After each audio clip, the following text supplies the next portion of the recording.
இங்க நின்னு என்ன தட்டி தேடிட்டு இருக்க? அம்மா சும்மா என்ன டிஸ்டர்ப் பண்ணாதானே. எனக்குள்ள ஒரு black கலர் டி-ஷர்ட் உண்டுல்ல, அந்த டி-ஷர்ட்ட காணுமா, அத தேடிட்டு இருக்கேன். நீ தானடி போன வாரம் அது எனக்கு சேராதுமான்னு சொல்லி சொன்ன, அப்புறம் என்ன? சேராதுன்னா என்னம்மா, அத நான் பிரிச்சு போட்டுருப்பேன். அது எங்க எனக்கு பிடிச்ச டி-ஷர்ட், அது எங்க அத? வேண்டான்னு சொன்னோன்னு நான் அத கறி துணிக்கு போட்டுட்டேன் டி. உன்னால பெரிய தொல்லையா இருக்குமா.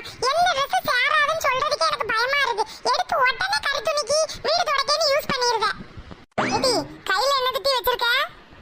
அம்மா அப்பா நான் ஐஸ்கிரீம் வாங்கி கொடுத்தாங்களாமா, அதுல ஃப்ரிட்ஜ்ல கொஞ்சோல இருந்துச்சுமா, அத சாப்பிட்டு காலி பண்ணிட்டேன். அதான் அந்த டப்பாவை கொண்டு தூர போடுறதுக்கு வந்தேம்மா. அட எருமை, நான் அந்த டப்பாவை கழுவி ஃப்ரிட்ஜுக்குள்ள மிளகா கருவேப்பிலை எதையாவது போட்டு வைக்கிறதுக்கு நான் வச்சுப்பேன். அதை கொண்டு குப்பை தொட்டியில போடுறதுக்கு வந்திருக்கு பாரு. அம்மா தாயே, நீ அப்படி நீ அதை எதுக்குனாலும் யூஸ் பண்ணிக்கோ. ஒரு பொருளை வீட்டுல தூர போட விட்டுறாத.